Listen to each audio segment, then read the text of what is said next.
Irmãos, existem algumas necessidades e algumas questões que precisam ser analisadas, né, que precisam ser tratadas.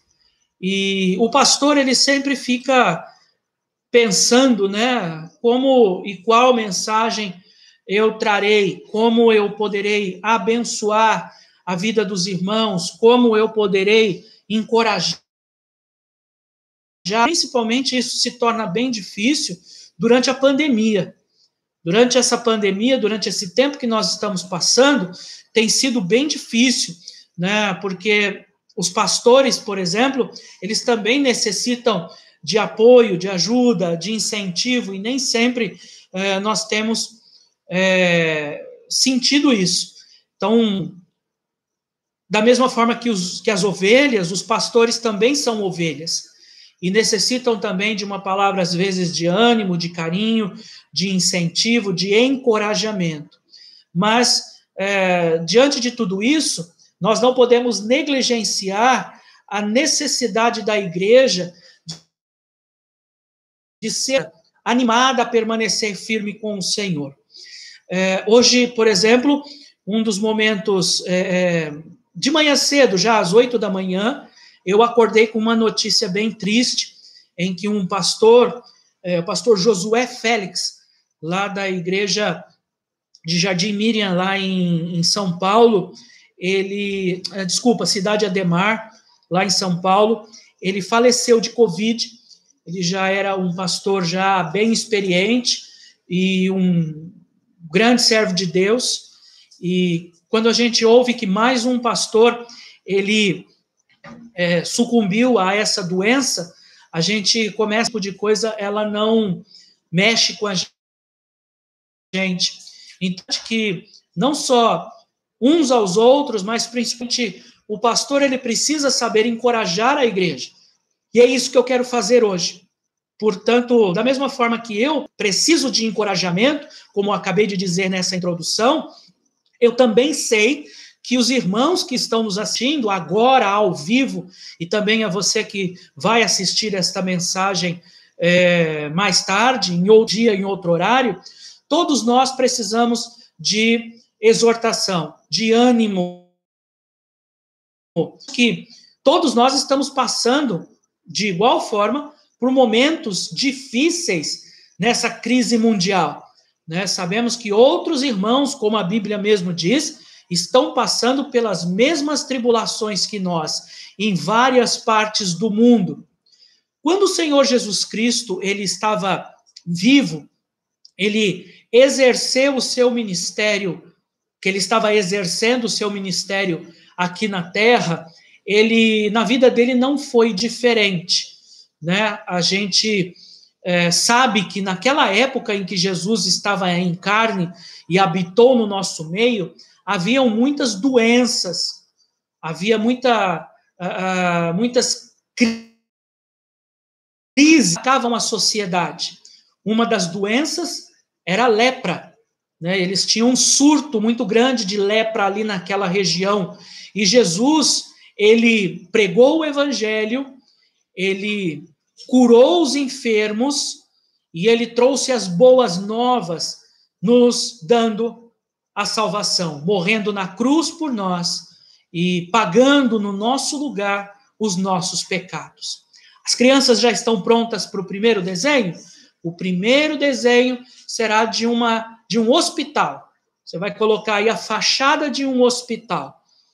Tá bem? Faz aí a fachada de um hospital, a frente de um hospital. Por que a frente de um hospital? Porque nós temos a consciência de que os problemas, eles sempre existiram.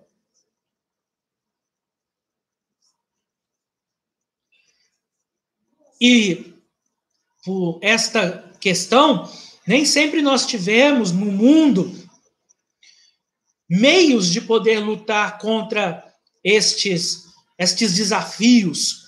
E as pessoas, elas sofriam da mesma forma que nós estamos sofrendo, com mais ou menos intensidade. Se você puder olhar para trás, você vai ver que naquela época não haviam hospitais. Então, eu acredito que muita dor, muito sofrimento, as pessoas passavam por aquele tempo.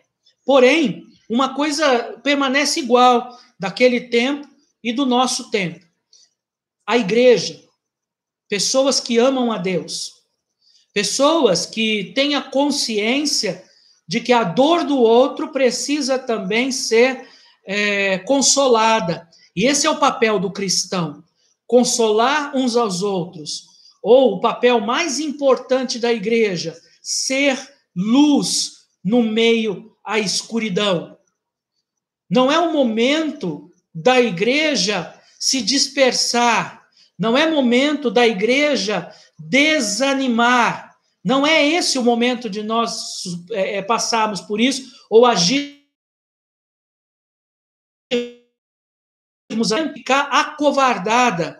É momento de nós lembrarmos o que Cristo fez por nós, é momento de nós nos colocarmos na linha de frente, de nós colocarmos em prática tudo aquilo que nós recebemos de Deus. É momento de nós sermos fortes e corajosos. Como Josué recebeu a exortação do Senhor, que ele disse, seja forte e corajoso. Nós precisamos nos preparar para estes momentos tão difíceis que nós estamos vivendo e que nós ainda viveremos. E mais do que nunca, muitas pessoas precisarão de uma palavra de encorajamento, de uma palavra de fé, de uma palavra de incentivo. E a igreja deve estar presente no mundo, agindo dessa forma, alcançando os corações das pessoas. Há um assunto interessante e importante que eu quero tratar com os irmãos, com relação a esse encorajamento, com relação ao cancelamento dos cultos. Muitas pessoas, elas têm pensado, né? A igreja, ela é um serviço mais do que essencial, porque nela as pessoas, elas encontram uma direção, uma palavra de Deus, através da Bíblia, em momentos tão difíceis. E a igreja, nestes dias, ela está sendo obrigada a fechar as suas portas e cultuar a Deus pela internet. Particularmente, eu creio que a igreja, ela deve ser prudente. Ela precisa tomar muito cuidado com a saúde dos irmãos. Sabe, não pode expor os irmãos, principalmente aqueles que são mais vulneráveis, aqueles que são mais, que têm alguma doença, têm a sua saúde frágil, aquelas pessoas que são mais idosas, que no momento em que a pessoa ela é mais idosa, a sua saúde fica naturalmente mais debilitada. E eu acredito que seria uma falta de amor ao próximo, seria até certo ponto irresponsabilidade nós abrirmos a igreja e colocarmos as pessoas circulando com o perigo de se contaminar com este vírus. Todos os pastores precisam conduzir as suas ovelhas com zelo, com cuidado, porque em Hebreus capítulo 13, versículo 17, diz que cada um prestará contas a Deus segundo as suas responsabilidades. Nós sabemos que a igreja, ela é um local onde o culto ele precisa ser realizado. Mas nós podemos realizar o culto no lar, como você está fazendo nesse momento aí na sua casa. A igreja, o templo, o salão, ele não é um local místico ou um local onde existe algum tipo de poder ali. No exato momento em que você está aí, na sala da casa, na cozinha, você está reunido com outros crentes, automaticamente você já está formando ali uma igreja. É claro que antes de falar isso, eu preciso me lembrar da mensagem do domingo passado, quando nós falamos da importância do culto público, onde todos se reúnem, e para isso nós necessitamos de um local adequado para nos reunirmos. Quando nós nos reunimos em casa, nós perdemos muita coisa, porém, em tempos de pandemia, é o que nós temos. É a forma com que Deus providenciou. E eu digo mais, tem sido uma bênção, pois algumas pessoas têm chegado, algumas pessoas têm ouvido pela internet os cultos. Então eu olho muitas vezes para estes cultos e vejo oportunidades. Eu vejo a igreja quebrando barreiras. Muitas pessoas não iriam à igreja, mas ouvem em casa, ouvem pela internet. Um cristão, acima de tudo, ele precisa entender a necessidade de congregar, de comunhão, do culto coletivo. Eu até penso que alguém que não sente falta dos cultos, essa pessoa, ela não está espiritualmente saudável. Há algum problema com ela. Mas por causa da pandemia, do coronavírus, não é prudente, não é sábio a exposição dos irmãos a grandes reuniões. Por isso nós separamos esse tempo para pequenas reuniões em família, dirigidas pela internet, como nós estamos fazendo agora. É normal num culto, na igreja, no templo, no salão, como vocês queiram chamar, é normal no final do culto haver abraços, aperto de mão, sabe aquele calor humano que tanto a gente sente falta, que são coisas simples, mas que agora a gente acaba valorizando mais depois dessa quarentena. Mas essas coisas necessitam ser evitadas por um tempo neste momento. Em Provérbios, capítulo 22, versículo 3, diz assim: o prudente percebe o perigo e busca refúgio. O inexperiente ou o tolo segue adiante e sofre as consequências. Então, em Provérbios 22, 3, diz: o prudente persegue o perigo e busca refúgio. É isso que nós estamos fazendo.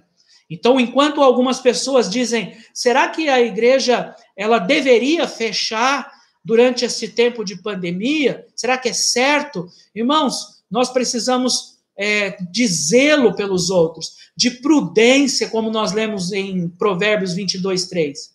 A Bíblia aconselha a todo cristão a exercer a sua fé de maneira responsável. Sabe, isso não quer dizer que a nossa fé seja limitada. A fé, sim, ela é sobrenatural, ela ultrapassa a razão, ela não pode nos levar, mas ela não pode nos levar a transgredir a razão e o bom senso. A fé não pode ser fundamentada na desobediência, porque a fé verdadeira, ela leva o reino de Deus às outras pessoas. Portanto, saber se resguardar diante do perigo é um ato de atitude, é um ato de maturidade espiritual. Em nenhum momento Jesus manifestou o seu poder de forma afrontosa, de forma irresponsável. Pelo contrário, ele nos ensinou como deveríamos usar a nossa fé, de modo a glorificar a Deus e não de maneira nenhuma no texto de Mateus, capítulo 4, versículos 5 a 7, Mateus, capítulo 4, versículo de 5 a 7, diz assim: então o diabo levou a cidade santa e colocou-o na parte mais alta do templo, e lhe disse: se és filho de Deus, joga-te daqui para baixo, pois está escrito, ele dará ordens a seus anjos a seu respeito, e com as mãos eles os segurarão, para que você não tropece em alguma pedra. Jesus lhes respondeu, também está escrito, não ponha à prova o Senhor seu Deus. Então as crianças elas vão desenhar agora o segundo desenho, vão desenhar o Senhor Jesus Cristo fazendo um milagre. Agora você vai ter que usar a sua criatividade, tá bem? Então você vai poder fazer esse segundo desenho. Nesse texto que nós lemos de Mateus 4, versículo de 5 a 7, nós vimos que o próprio diabo utilizou as escrituras, o próprio diabo utilizou a Bíblia para afrontar a Cristo. A nossa fé, ela não foi feita para colocarmos Deus à prova, para colocarmos Deus numa situação de afronta, mas para nos tornar aprovados diante de Deus. Segundo aos Coríntios 13, versículos de 5 a 9, você pode ler aí, acompanhar aí comigo. Segundo aos Coríntios, capítulo 13.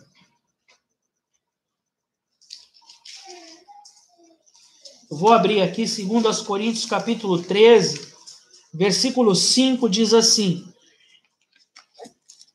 examinai-vos a vós mesmos, se permaneceis na fé. Provai-vos a vós mesmos, ou não sabeis quanto a vós mesmos que Jesus Cristo está em vós, se não é que já estáis reprovados. Mas espero que entendereis que nós não somos reprovados. Ora, eu rogo a Deus que não façais mal algum, não para que sejamos achados aprovados, mas para que vós façais o bem, embora nós sejamos como reprovados. Porque nada podemos contra a verdade, senão pela verdade, porque nos regozijamos de estar fracos, quando vós estáis fortes, e o que desejamos é a vossa perfeição. No texto aqui de 2 aos Coríntios 13, versículos de 5 a 9, mostra a exortação do apóstolo Paulo, né, falando sobre a nossa fé, desenvolvendo em nós cada dia mais uma aprovação e uma perfeição de chegar à perfeita vontade de Deus. Portanto, vem então a nós agora uma pergunta muito importante. Qual é o papel da igreja durante a pandemia? O centro da mensagem para essa noite está nessa pergunta. Qual o papel da igreja durante a pandemia? Sabe, é claro que nós estamos vendo muitas famílias em crise.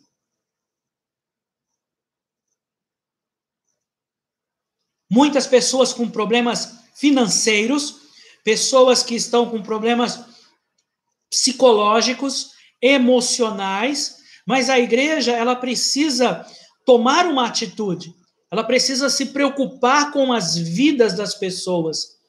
Enquanto nós estamos vivendo essa quarentena, enquanto nós estamos vendo o crescimento dos casos de Covid, enquanto nós recebemos as notícias de pessoas que morreram, e muitas delas morreram sem conhecer a Jesus Cristo, muitas vidas precisarão ainda de uma ajuda espiritual. E a igreja precisa fazer a sua parte nesse momento de aflição. Em Tiago, capítulo 1, versículo 27, diz: a religião que Deus, o nosso Pai, aceita como pura e imaculada é essa: cuidar dos órfãos e das viúvas nas suas dificuldades e não se deixar corromper pelo mundo.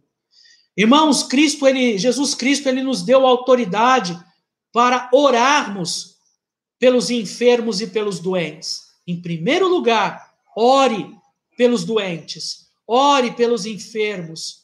Deus, ele pode curar, pode realizar muitos milagres nesse período. Jesus, ele não mudou. O nosso Deus, ele não mudou. O nosso Deus, ele é soberano, ele é misericordioso, ele ouve as nossas orações. Todas as coisas acontecem para que o nosso Deus, ele seja glorificado.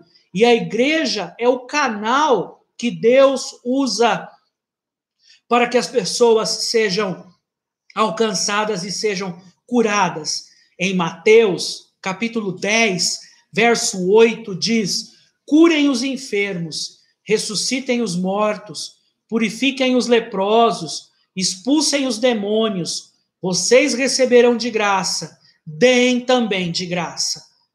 Meus irmãos, quem tem Jesus tem tudo. Jesus Cristo é o remédio eficaz para a nossa alma, que nos livra do pecado e da morte. Nós, precisamos fazer diferença. É o momento da igreja de Cristo, representada por cada crente no mundo, proclamar com coragem a palavra da salvação. Portanto, através das nossas orações, através da pregação do amor de Deus, nós precisamos agir como igreja, fazer o que Deus quer da nossa vida. Irmãos, a quarentena, ela não pode parar o poder de Deus. Portanto, a igreja precisa ser um canal de bênção, sabe? Mesmo que esse canal de bênção seja uma comunhão aí na sua casa, exerça seu papel, orando primeiramente a Deus. Segundo, dando testemunho de Cristo, dando testemunho do que Cristo fez na sua vida, da morte dele na cruz para perdão dos nossos pecados, cuidando da sua família, para que a sua família seja bem cuidada, para que a sua família possa, através do testemunho, declarar a palavra de Deus. E em terceiro, sempre tenha uma palavra de ânimo para as pessoas que não têm esperança, para as pessoas que estão vivendo no meio de tribulação, possam, através das suas palavras, receber um acalento, receber uma palavra de ânimo, de exortação. As crianças podem desenhar aí uma família reunida ao redor da mesa, né? Então, faça uma família, desenhe aí a sua família agora, o pessoal que está aí assistindo o culto ao redor da mesa. Pode ser sentado no sofá também, se vocês estiverem juntos aí, adorando a Deus no sofá da sala, ou aí ao redor da mesa, tá bem? Então as crianças vão fazer esse terceiro desenho. O apóstolo Paulo, meus irmãos, ele esteve preso por um bom período da sua vida, mas a prisão, o cárcere, não foi capaz de calar a boca do apóstolo Paulo. Mesmo preso, o apóstolo Paulo escreveu 4 cartas do Novo Testamento. Ele escreveu Filemon, Filipenses, Colossenses e Efésios. É interessante que Filemon foi uma carta que ele estava pensando no bem-estar desse rapaz chamado Filemon.